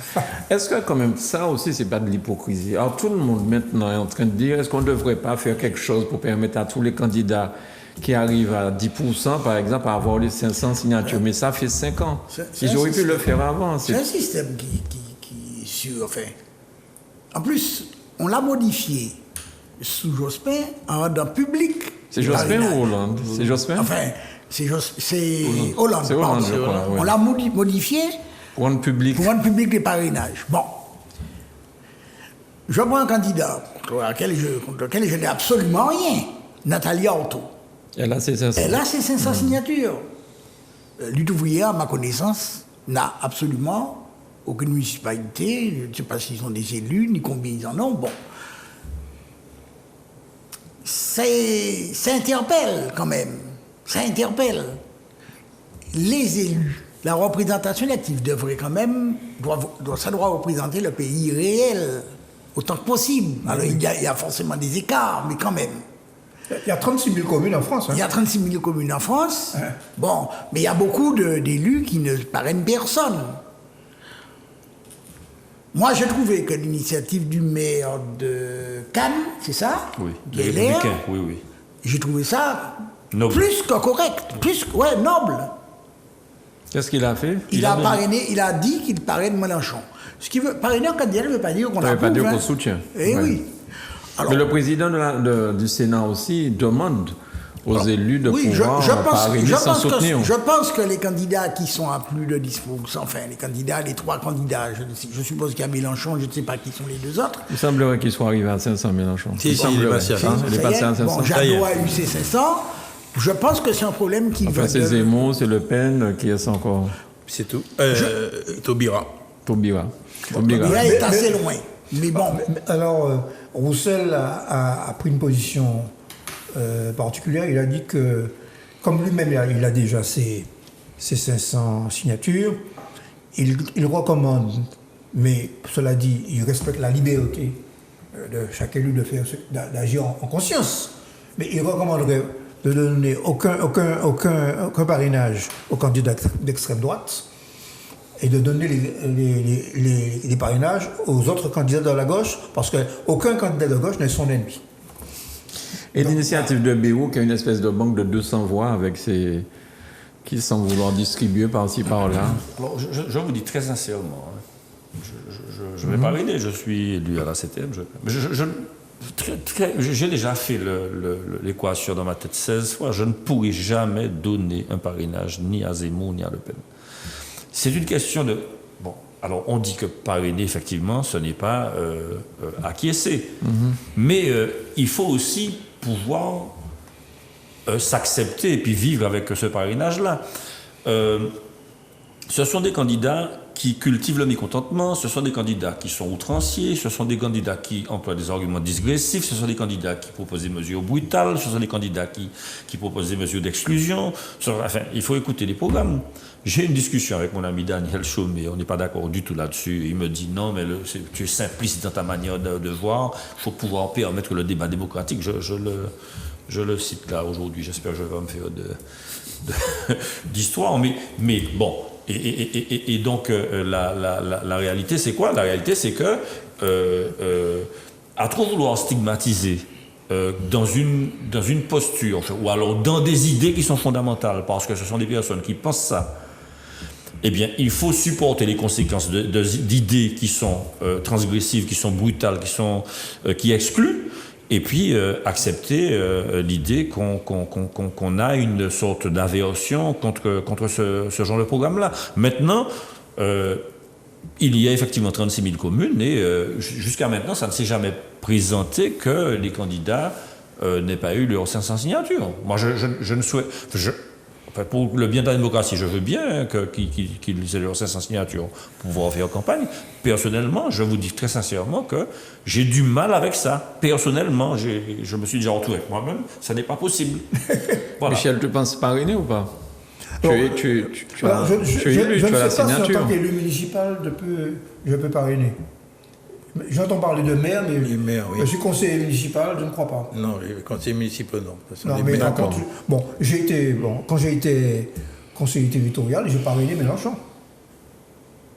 Ce que je ne ferai pas maintenant. Ah bon? Bon. Ah, il y a pas le Parti communiste n'était pas là il y a 5 ans. Exactement, C'est pour ça, non, d'accord. mais pour d'autres choses, d'autres raisons. Je ne suis pas d'accord avec lui sur certaines de ses positions. Par exemple, je pense qu'on ne peut pas, sous prétexte qu'on est à gauche, ne pas prendre en compte le problème de la sécurité, de la tranquillité publique, et par conséquent être pour une police de proximité démocratique et républicaine. Ouais. Donc, de ce point de vue-là, je suis en accord avec Roussel. Bon, ce sont des sujets. Si on ne les aborde pas quand on est de gauche, on laisse un champ libre à l'extrême droite. Donc, je ne pense pas que c'est bon de refuser de discuter avec un syndicat de policiers, même si c'est un syndicat extrême comme Alliance. Il faut discuter avec eux, par exemple. Alors, moi, j'ai vu une émission sur BFM où Mélenchon discutait avec un représentant syndical, Force ouvrière. De la police. De la police. Ah, Bon, il faut avouer qu'Alliance, alors, il se trouve que je connais des membres du syndicat Alliance en Martinique, qui sont des gens absolument charmants, avec lesquels j'ai plaisir à discuter. Mais ça n'a rien à voir avec la direction de ce syndicat. Je n'ai pas entendu Mélenchon dire qu'il est favorable à l'insécurité. Moi, je n'ai pas entendu ça. Mais il y a un problème concernant la police en France. Alors, qui n'est pas lié aux policiers eux-mêmes, qui est lié à l'emploi de la force publique dans un certain nombre de situations. Bon, on a beaucoup parlé de ça, le contrôle aux faciès, le fait de remettre un récépissé. Il y a quand même des choses qui... Bon, les flashballs.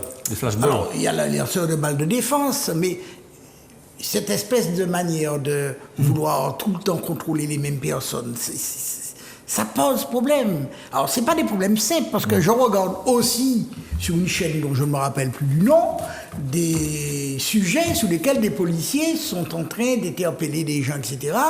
Ils ne sont pas accueillis avec des roses, c'est le moins qu'on puisse dire.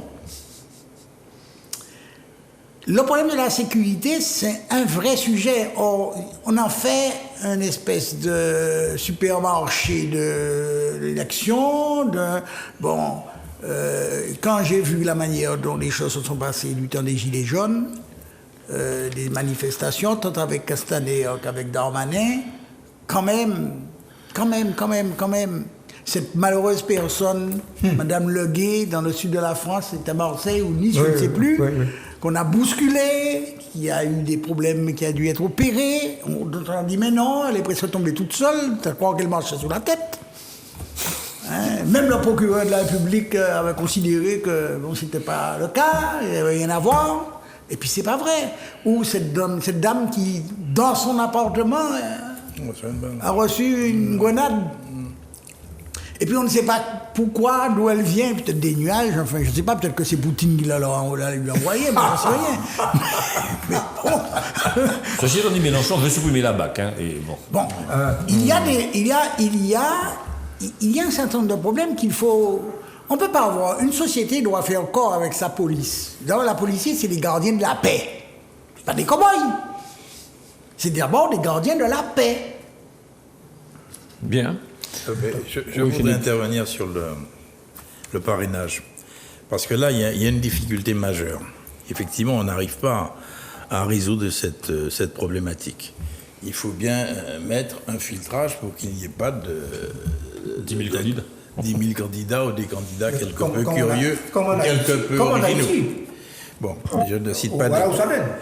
Oui. Tout le monde est venu président de la République. Oui. Mais alors, il s'agit de savoir comment faire. Et là, le parrainage, lorsqu'il était non public, On n'entendait pas parler de ça. on n'entendait pas parler de ça. Ok. Et maintenant, on l'a rendu public. Et c'est à ce moment-là que les problèmes se posent. Car effectivement, lorsque c'est public, ça se sait, bien sûr, la police n'aurait pas dit mieux. Et si tu as parrainé quelqu'un, c'est que tu as quelques sympathies vis-à-vis de la personne. Et le problème existe. Mais il serait anormal que des mouvements politiques que l'on peut condamner, bien sûr, mais qui existent, n'est-ce pas? Et il serait anormal que ces mouvements ne puissent pas participer aux élections. Ce n'est pas possible, ce n'est pas imaginable. Et le problème est tel qu'effectivement, le président du Modène a proposé cette banque de parrainage, et même le Premier ministre Castex avait décidé de réunir les associations d'élus pour discuter de cette problématique et faire en sorte, n'est-ce pas, qu'il y ait des parrainages sur ceux qui ne les avaient pas totalement. Mais finalement, cette réunion devait se tenir aujourd'hui, mais elle a été annulée. Mais il y a effectivement là un problème sur lequel il faut se pencher. Mais je suis d'accord avec toi, on ne peut pas parrainer comme ça. Non. Mais le problème se pose. Et s'il n'y a personne pour parrainer, des gens comme Le Pen, Zemmour, et éventuellement Mélenchon, mais je crois qu'il a ses 500. Il a ses 500. Qu'est-ce que ça peut provoquer? Il se présente pas. C'est tragique. Non, c'est clair, ils ne vont pas se présenter. Est-ce qu'on peut accepter, déjà qu'à l'Assemblée nationale, Voilà. on a un problème de représentation lié au mode de suffrage. Bon, dans une élection aussi importante en France que l'élection présidentielle, est-ce qu'on peut accepter que 20-25% du corps électoral soit mis out? C'est pas possible. C'est ça la démocratie? C'est pas possible. Je ne crois pas. C'est pas possible. Je ne partage pas leurs idées. Mais enfin, ces idées, ce sont les leurs. Alors, où elles sont illégales, auquel cas il faut... Faire intervenir. Mais bon, je n'ai pas... Monsieur Zemmour a été condamné pour incitation à la haine raciale à plusieurs reprises, enfin, en tout cas une fois.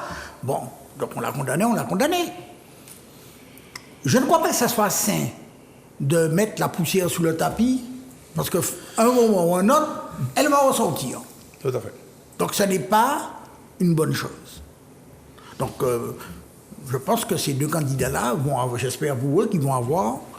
Évidemment, je ne peux pas l'espérer. J'ai la tranquillité. Pour moi, je ne parraine personne. Oui, parce que Marine Le Pen est à 16% à peu près, c'est ça? À peu près, et oui. Zemmour à peu près à 15%, donc ça représente 30%. Mais oui. C'est énorme. Alors, je partage ce point de vue exprimé par Karl. Ces courants politiques existent en France, et peut-être leur croissance en partie est liée au fait qu'on leur a pas permis suffisamment de s'exprimer. Okay.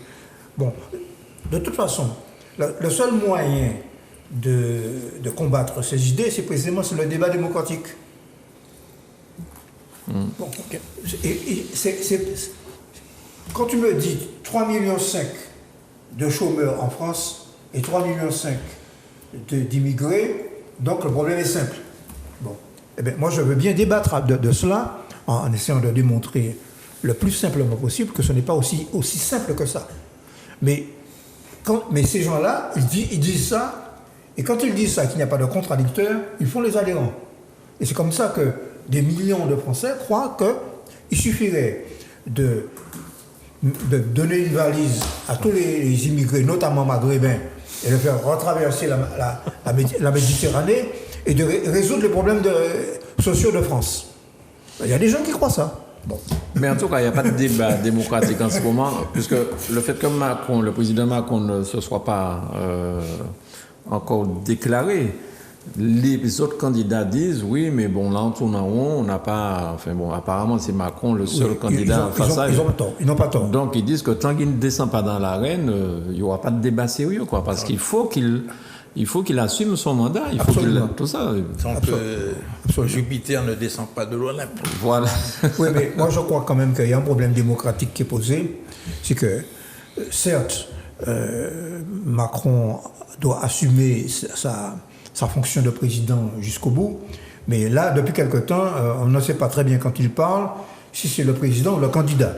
Et il use donc des moyens publics pour faire sa campagne. Et ça, il y a une inégalité fondamentale avec les autres candidats. En 88, Mitterrand s'est déclaré à son deuxième mandat. À quel moment? Combien de temps avant l'élection? 2 mois avant. 2 mois avant? 2 mois, tout ça? Il me semblait. Oui, c'était très tard.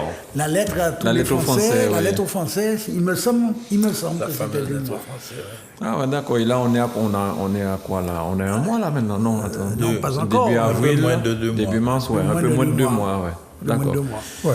Mais il faudra Enfin, bien s'il qu'il fait un descende, meeting à hein. Marseille, ça Mais oui, c'est le 5 qui... c'est le 5, donc il devrait... Mais tout dépend de ce qui va se passer en Ukraine.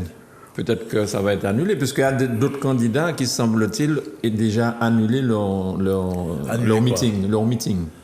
Annuler le meeting. Le meeting, ah oui, bien sûr, le meeting. Je voulais te demander, Philippe, mais Oui. il y a possibilité constitutionnellement de reporter... Il faudrait une décision, n'est-ce pas, au moins du Parlement, mais pendant des procédures très particulières. Là, je ne peux pas répondre à la question. Le mandat, la durée du mandat du président de la République inscrit la Constitution. Je ne vois pas comment on peut modifier ça, très honnêtement. Sauf circonstances Il faudrait voir s'il n'y a pas une disposition de circonstances particulières.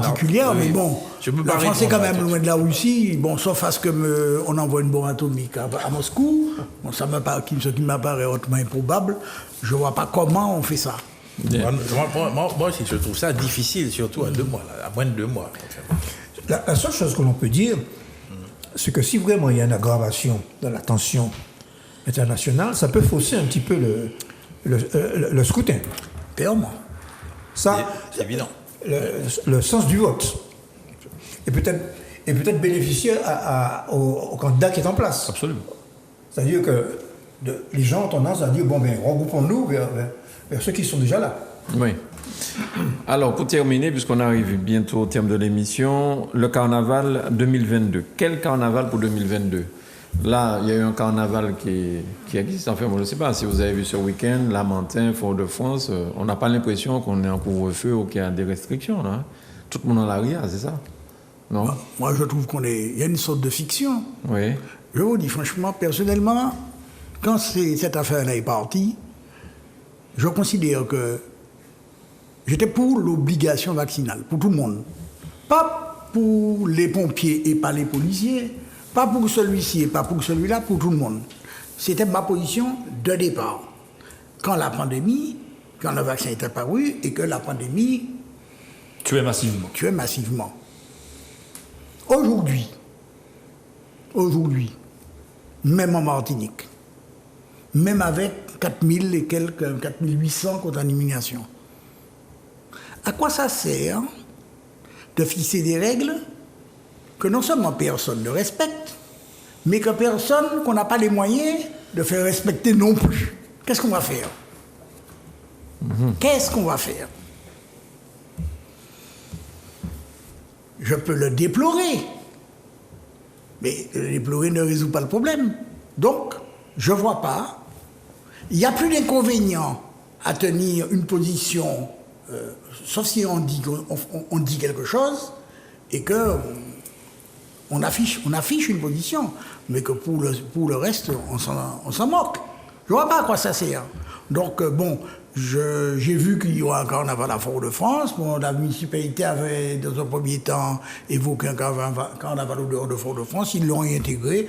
Bon, dont acte. Bon, personnellement, je ne pas qu'à y aller. Donc, mais maintenant, chacun va faire comme il veut. Et vous avez entendu cette téléspectatrice qui a dit sur une chaîne de télévision lors du journal, on l'interrogeait sur le confinement. Elle a dit, ah bon, il y a un confinement à Martinique? Oui, j'ai entendu ça. On a un petit peu l'impression, je rejoins ce que tu dis, Carl, parce qu'on a un petit peu l'impression qu'il y a des règles qui sont établies, mais il n'y a pas de contrôle. Donc maintenant, si tu arrives un problème, si tu as un accident, si tu as quelque chose, on pourra toujours te reprocher d'avoir pas respecté le confinement, c'était aussi, tu aurais dû être chez toi probablement. Mais bon. Moi, je crois que... Est-ce que tu iras au carnaval, Michel? Tu n'es pas carnaval? Je ne l'ai pas cette année. Je suis comme Carl. Parce que, je vais te dire une chose, hein. On peut raconter ce qu'on veut. C'est un virus qui est aérien, qui se transmet par aérosol. Et quand il y a une concentration de personnes dans un lieu étroit, les possibilités de contamination sont multipliées. C'est un problème simple à comprendre. Bon. Par conséquent, si tu me dis que je dois faire le carnaval, moi c'est un carnaval, il y a jusqu'à 2 ans, je faisais mon carnaval. Je peux te montrer les photos. Bon. Tu t'es déguisé en femme alors? Quelquefois, moi, t'es qu'à déguiser comme moi en femme. Bon. Bien. Et tu allais aussi dans les soirées? Oui. Les soirées, t'es qu'à aller dans les Macro, machin, tout ça. Ouais. Putain, Macro. J'ai pas voulu le dire. Non, t'es qu'à aller à la soirée, qui n'ont pas Guyanais. Ah, ouais. Oui, c'était là-haut, là. À Wadout, au Kenosa, au Tam Tam. Bon. Non, pourquoi? Pour parler sérieusement.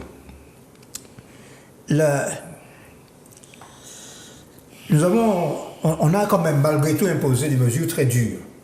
Et je comprends parfaitement qu'il y ait des gens qui ont envie de s'exprimer, de décompresser, bon, ça se comprend.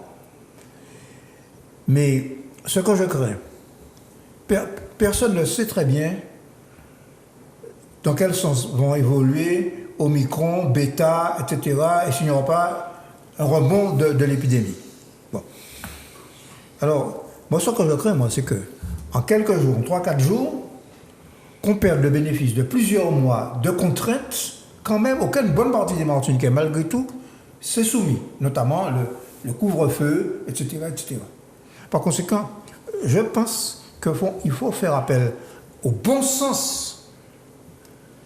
La Fédération française, je l'ai déjà dit ici, la Fédération française de karaté a diffusé pour tous les clubs de karaté de France et de Navarre, il y a 250 000 adhérents, un petit film d'animation où on te montre, quand tu respires comme ça, tu es en position, la position d'attente, la position où tu attends le combat.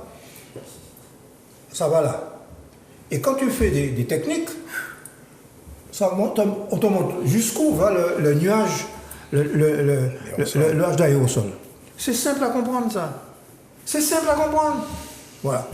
Voilà. Philippe, peut-être tu seras en carnaval cette année devant ta télé? Chacun ses plaisirs. Je ne vais pas me plaindre. Non, mais je comprends ce que dit Michel. Mais je pense que la population a besoin de s'exprimer. L'atmosphère, on sort de la pandémie et puis on entre, n'est-ce pas, dans un autre univers, n'est-ce pas, très stressant et très pesant. Moi, je pense qu'il faudrait prendre certaines précautions. Interdire, je ne sais pas si on arrive à interdire, mais que les gens aient conscience qu'il faut prendre un certain nombre de précautions. Certaines précautions. Alors effectivement, ça peut revenir. Hein. La pandémie est en train de descendre, mais sait-on jamais demain ce qui peut se passer. Tu as choisi ton déguisement, Charles? Oui, je serai comme d'habitude en robe, mais j'y serai et à l'extérieur. Je serai à l'extérieur. Ah oui, c'est ça. Je serai au carnaval, mais à l'extérieur. D'accord. Avec ton masque, non? Là, quel masque, d'ailleurs? Voilà. Mais c'est motivation. Moi, j'anime ça, mais je savais. Je connaissais ça, Philippe, je la voyais venir. Et toi, Carl, carnaval? Non, pas trop. Non, c'est pas vraiment, j'ai pas vraiment envie. Je ne sais pas ce que je vais faire, je verrai. Je vais aviser. Tu vas prendre l'air du temps. Voilà, je vais aviser sur le moment, on verra bien. Bon, moi, ce que j'ai envie de dire, c'est que j'imagine, je fais de la politique fiction, imaginez que nous soyons un pays indépendant. Ça va arriver. Oui, bien sûr. On a des compatriotes qui veulent ça, c'est ce qu'ils disent. Je les entends. J'imagine qu'ils veulent ça vraiment. Je les crois. Je n'ai aucune raison. En regardant Michel, tu ne doutes Non, pas. non, je ne parle pas de Michel spécifiquement, mais bon, je n'ai aucune raison de suspecter les gens de dire une chose et de faire Je vois où ils vont venir. Supposons. Qu'aurions-nous fait? Progressivement, lentement. Moi, j'ai presque l'impression qu'on aura attaché les gens pour les vacciner de force. Alors, bon, je dis ça sous forme de boutade. Ce qui me dérange dans tout ça, parce qu'il y a vraiment quelque chose qui me dérange depuis le début dans cette pandémie, c'est deux choses. Un, la sacralisation de la liberté individuelle au détriment des libertés collectives. Ça me pose un problème. Je n'ai pas de réponse. Le Code du travail, c'est bien des libertés collectives. Bon, ça me pose un problème. Ça me pose un problème, d'autant plus que la liberté individuelle est le fondement du néolibéralisme. Alors, il faut savoir ce qu'on veut. Ça, c'est le premier truc. Deuxièmement, dans la zone, tous les pays ont quasiment imposé la vaccination, on fait ce qu'il fallait faire. Si nous n'avions pas la situation d'aujourd'hui où on a l'obligation de nous soigner. On sait qui? L'État. Oui, les structures de santé. Voilà. Je suis malade, je vais à la Ménard, point. Voilà. Et puis vous faites marcher tous les appareils de la Ménard sur mon compte. Hein. Si on n'avait pas ça, on ferait comment? Donc, bon. Mais c'est de la fiction. Alors, ce qu'a dit Carl sous forme de fiction, à Sainte-Lucie, j'ai entendu dire qu'en carnaval, uniquement pour les gens vaccinés. Au Brésil, on a supprimé le carnaval de Rio de Janeiro.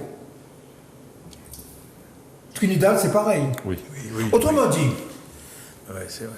lorsqu'on est sur le poids de son corps et qu'on sait qu'on a des structures de santé qui ne sont pas extensibles, et que pour les vaccins, on n'a pas les moyens de les acheter, on est obligé de faire appel à COVAX, le mécanisme imaginé par l'OMS pour les pays qui n'ont pas les moyens d'acheter les vaccins. Et que ces pays-là, bien souvent, sont des semi-colonies américaines, et que Biden leur envoie quelques doses de Pfizer. Et ils sont bien contents de les avoir. Et puis que nous allons les brûler en centre de vaccination municipale. Bien. On va quand même souhaiter un bon carnaval à tous ceux qui veulent bien aller au carnaval, ceux qui veulent regarder sur les chaînes de télévision. Je vais vous représenter. Voilà, tu vas nous représenter. Alors, tu auras quelle robe, quel masque? Alors, masque peut-être pas le chirurgical, mais dimanche, ça serait une djellaba, mardi, ça serait une robe de feu ma mère, et mercredi aussi. Ah ouais, c'est organisé. Hein, Lundi, tu seras là-bas, donc tu vas être déguisé en Saint-Amusel Dimanche, djellaba. Lundi, c'est mariage burlesque. D'accord. Et mardi, c'est vous y aller. Mardi, mercredi, c'est robe. Oui, mais ce sont des goles que ma maman portait. Bon, donc chaque année, elles sont là. Et mercredi, tu plais au Raval quand même. Mercredi. Si tu es en robe, tu auras tes feuilles de quoi encore là? Disons que jeudi arrive très vite. Et mercredi, il n'y a pas d'exagération parce que les copines, elles attendent. D'accord, bon, très bien. Voilà. Juste avant de terminer, je voudrais, au nom de l'équipe et puis de Zouk Télévision, mes sincères condoléances à la famille de Rico Loza. C'est un artiste très connu à la Martinique et ailleurs, guitariste, auteur-compositeur du fameux morceau Goprel. Ouais. Et ce morceau-là a vraiment cartonné à son époque avec Benny et avec un chanteur haïtien qui chantait dans Dixie Band, qui est lui aussi déjà décédé. Donc condoléances à Rico et puis force à la famille, aux amis musiciens qui étaient proches de lui. Voilà, à tous, excellent carnaval, on se retrouve juste jeudi prochain si Dieu veut pour commenter tes tenues. Merci Manu. Merci, à très vite sur Zouk Télévision. Merci beaucoup Carl, j'ai beaucoup apprécié. Merci bien.